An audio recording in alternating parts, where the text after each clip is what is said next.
Hey everybody, I'm Nia. I'm Alan. Hey. Again. Yay, cool. So we're going to continue on talking about design documents, specifically about level design stuff. And this is sort of advanced work that we would like to have in your lab work. We're going to see this on the forums. Obviously, you're going to be doing maps. Obviously, you're going to be doing a lot of sort of like work in progress. But this is sort of some of the stuff that we would generally like you to see. Yeah. And this follows on the idea of clarity in your documentation. Yeah, exactly. And this sort of supports your design work and would be sort of generally expected that you're pretty competent and good at putting this sorts of information together. If only to record it for yourself, but as you move into working with teams, it just makes everybody's life an awful lot easier. Yeah. So, and it shows off, like, again, when we keep referring back to where we looked at job descriptions, the amount of times it said, like, really good knowledge of Microsoft Office. Like, this is what it means. for sure, yeah. Yeah. Yeah. Again, And so, about tables. and we talked a little bit about the sort of standardized documents that we use. And one of the things that standardization sort of brings with it is generally usual common ways to present information. Yes. And that's what you're doing. That's what your Yeah. document does, is present. The amount of time as a designer you will spend in Excel is phenomenal. Yeah. Because you'll be balancing things, but also in Microsoft Office. And for all of, like, I'm sure are there still other word processors? I don't know. It's the bee's knees, effectively, when it comes to processing. And like, yes, and especially now we've got things like Office 365, we now have the collaborative capabilities of, say, Google Docs. Sure. In with the editable presentation aspects of Microsoft. Yeah, for sure. Yeah. So Which game changer. Yeah, and I mean, you sort of end up, if you're a level or a games designer, you tend to spend most of your time in documentation, Excel spreadsheets, sometimes Photoshop when you're doing up maps or your favorite design tools, and bouncing a lot between those and just sort of taking a bit from here, taking a bit from there, having a lot of cool conversations with the people on the teams and refining your ideas. So one of the things that is super important is tables. Yeah. So tables is probably the easiest way, other than long blocks of narrative text, to make stuff really, really concise. And that's why we use tables. And we'll explain a little bit about what we're talking about now. So yeah, we're not talking like the difference between IKEA and. No, it's not. It's not. No, this table here. No. Yeah, this is a nice table. It is. Yeah, It's a good height. But it does not tell us. It does not tell us anything about the level design. No. And effectively, so like a lot of information contained within a game design and level design document details the systems and the mechanics. And large blocks of text and narrative are great for defining things like stories or epically good background descriptions for your weapons. And they can be thematic. They give people a good idea of maybe what's going on in your head, but that's not so good for if you need to know the nitty-gritty of actually what happens with things. Yeah. So what happens? How much damage does that weapon do when it hits? And so it's easy to forget that that's the other part of games design. You're not always, but you are sometimes writing cool background stuff and making epic stories. But to make that come alive in the game engines that you work with and the teams that you work with, you're going to actually have to the systems and the attributes. And so there's different ways of presenting that information. And tables is probably one of the simplest ways to do that. So systems, if you're still unclear a little bit, is things, when we talk about a system or a mechanic, we're actually talking about, say, things like movement or combat, weapons, loadouts, character classes, all of the different things that we sort of have shorthand for that we understand makes up a game. I mean, you can see how this falls into other things. So anyone doing narratology, you'll be familiar with character sheets. Yeah. Which is a numerical way of describing and editing your character. Yeah. They're really powerful because you can see how your character develops. The bits no one fills in are they're like, oh, describe your character. Like that bit, because that changes. Yeah, sure. Those numerical values, that's the breakdown of your character. Yeah. I used to make people think of themselves as them being top trumps. Yeah, fair enough. So again, it's that numerical value, but you need to have a scale. You need to have a. Yeah. It's not just going like, oh, this goes up to 5,000. Like, what does that mean? What does these numbers in relation to other items? And that's a really important thing. That's why we put data on a table. It is because you can see there's relations between different things. And it's a very useful way. It's a great example because there's an awful lot in a game character, but being able to fit it onto even just one A4 sheet is a rather complicated design challenge in its own way. So that's great. And if any of you play sort of that analog pen and paper RPGs and stuff like that, that's essentially tabular data. Yeah. I mean, it might be pretty. It might have a bit of like some flourishes and a bit of scroll going on, but it's still data. Yeah. And its job of work is to present a lot of information, a lot of complex information, both numerically and textually, together in a really easy way to use. By standardizing headings as well. And that standardizing headings is really important. That means when we're talking about movement, irrespective of what kind of game, we know what that means. And we'll know what that means in relation to the engine that you're using as well. Exactly, yeah. So these, as I say, these systems are usually a mix of text information and also numbers. And you probably haven't done a lot of the number side of design, so we'll show you how you might present that. And they explain not only what's in a game, but they also explain in a very easy way how that game works. And we call that sort of the systems design. Yeah. And the way to explain and record this sort of information in design documentation generally is tables. And so we're going to use our example game, Doom 2016. So let's say we're in design, and what we might want to do is record interesting locations in the first level and just what items are there. Yeah. Like what weapons, what sort of cool stuff is in that first level. How often do they respawn? Yeah, that sort of stuff, yeah. And so we're going to see what that information is going to look like in a table. Now, if you don't have Word at home... get one free with uni. We do. I have the link here. Or talk to us in labs and we'll show you the link and you can use it at home. I think you can use it on 5 PCs. But anyway, that's cool. You get an Office 365 account with loads of stuff. Yeah, for sure. So so super easy to get and super easy to use, hopefully. So if you have never opened a Word document, which may be the case because we're asking you to do a lot of work in forums at the moment, this is just straight up get into it. So open Word, this is what it's going to look like. Yeah.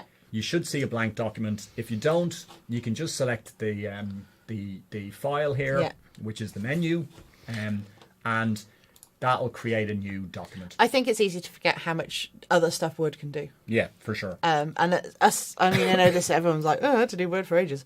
Like, good.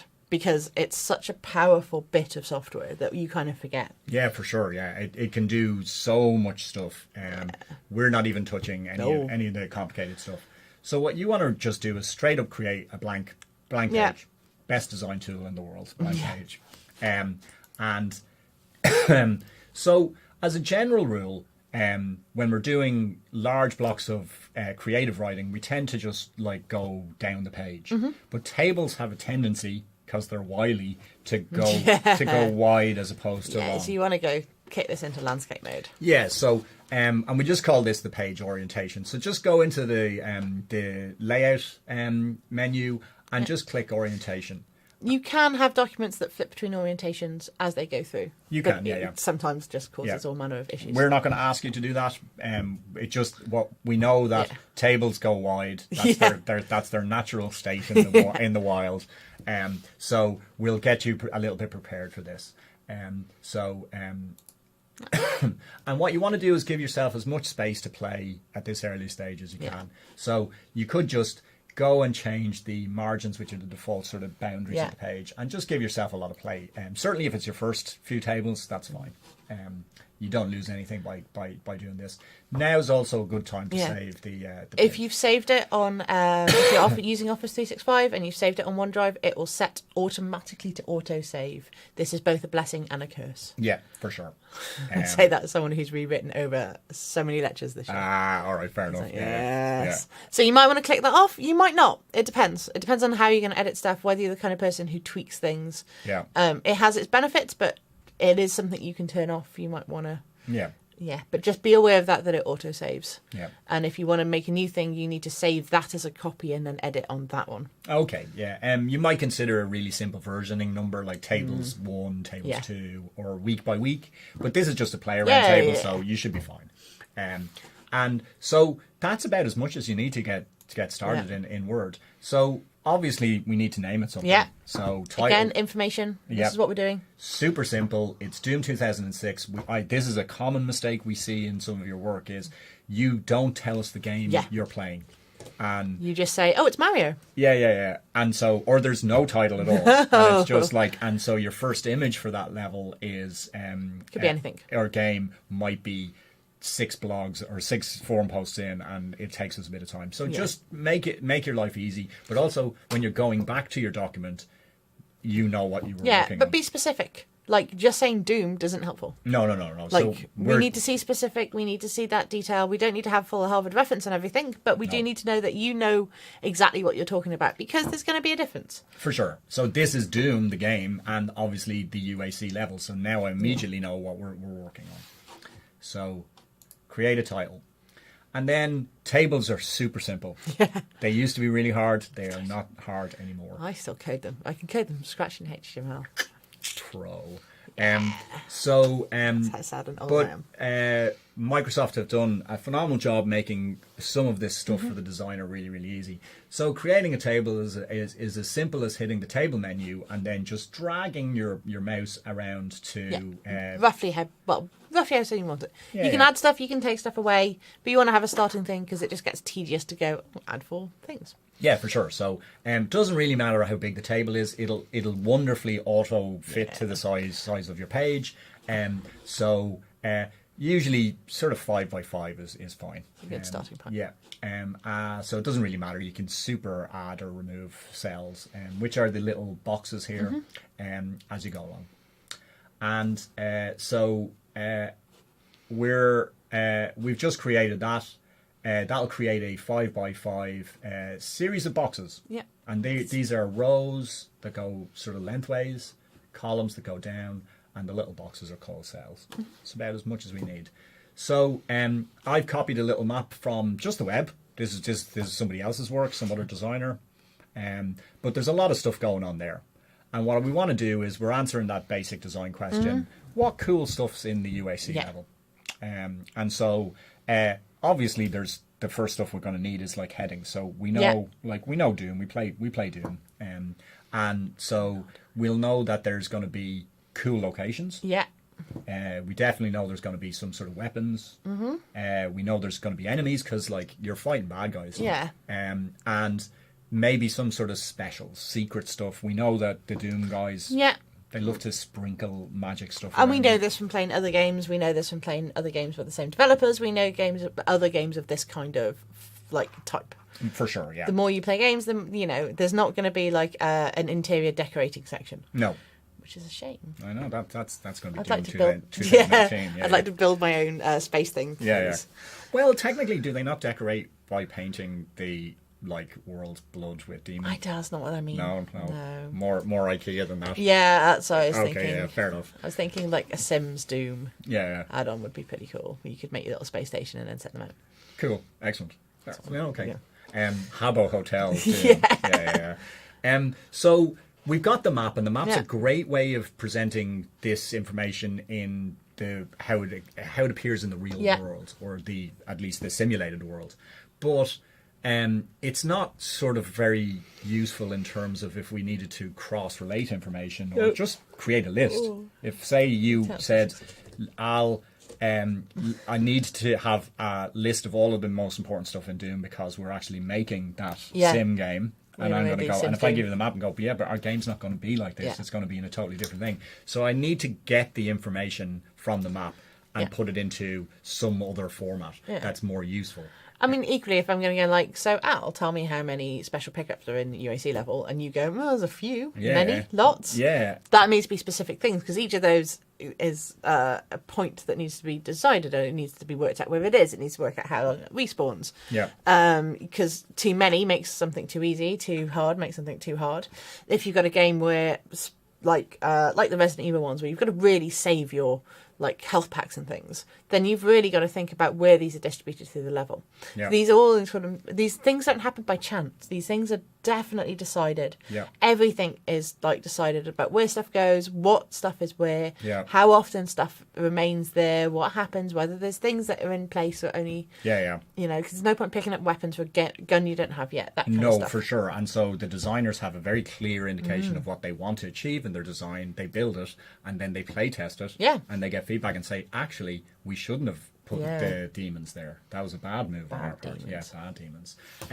So really simply, we just create in our table a number of the basic headings that we know. It doesn't matter. You're only using this as an exercise. So these can be anything. But you don't want to list everything. So we really only want the stuff that's important on the map. So there's going to be interesting locations, but I don't need to list 17 car doors and 400 doors. Not yet. There are times when you will need to do that in your level design document, but that will be in your development stuff, not necessarily here. And this is not to be confused with environment art. Yeah, so exactly. you don't have to necessarily go like, oh, this is a different bulkhead design to something else. If it doesn't impact the gameplay, it doesn't matter. Yeah, we just want to lift out the really, really cool, important information and put it into a table because that's more useful than sometimes the map. And we have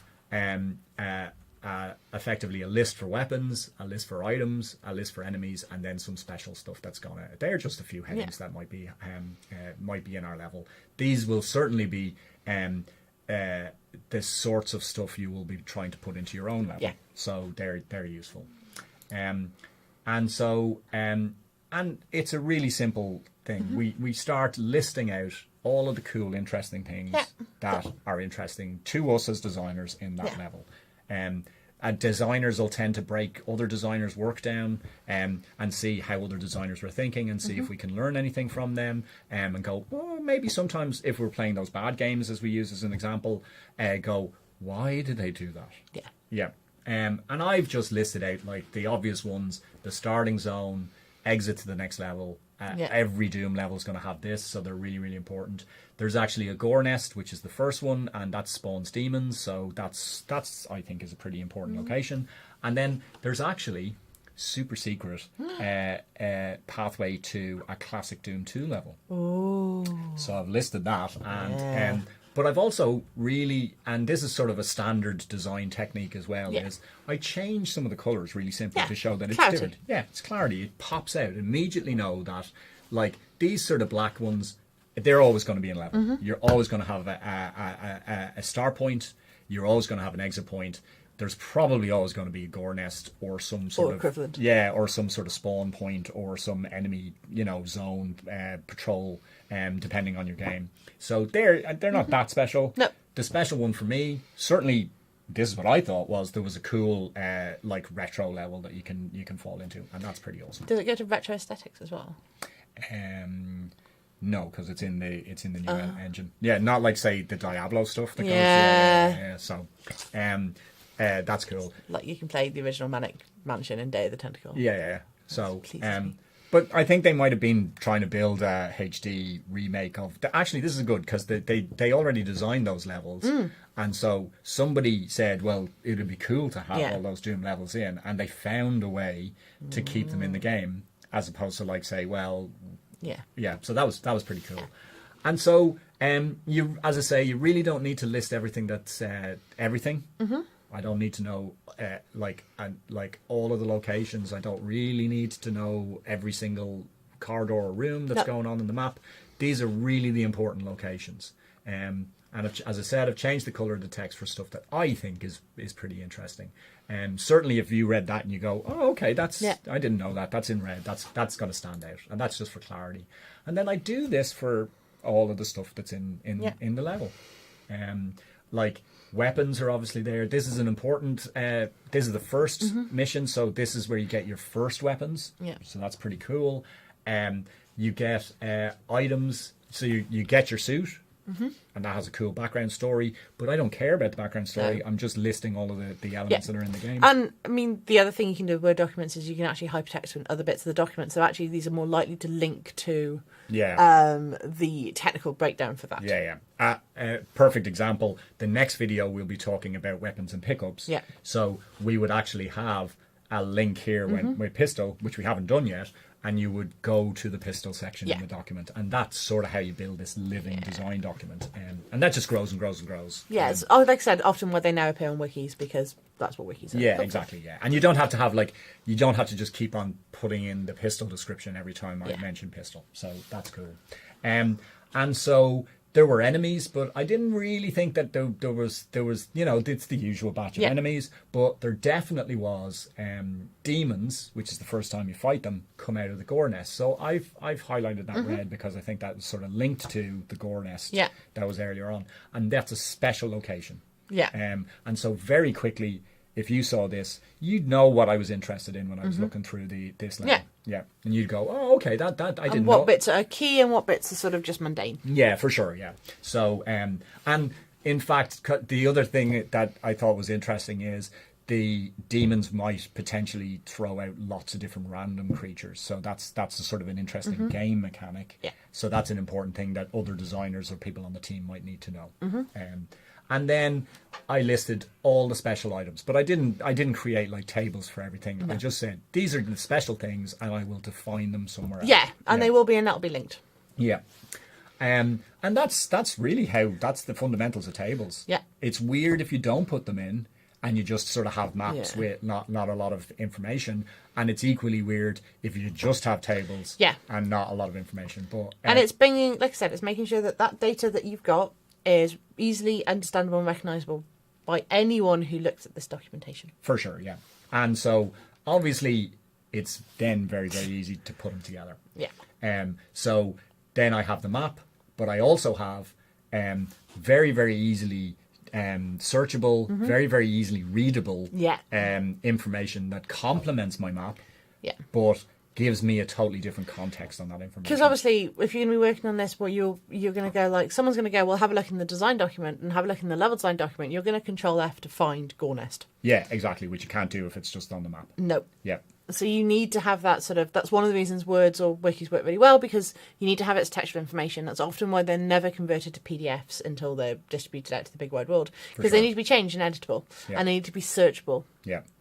Yeah, exactly. Yeah, and this is just a really convenient way of presenting both of those pieces of information. And that's why doing this in, say, like PowerPoint or Photoshop is not the same thing. No. These are editable, searchable documents for a reason. They're not just after the fact, oh, there's a pretty. There's a reason for these. You need to have that as data that you can find.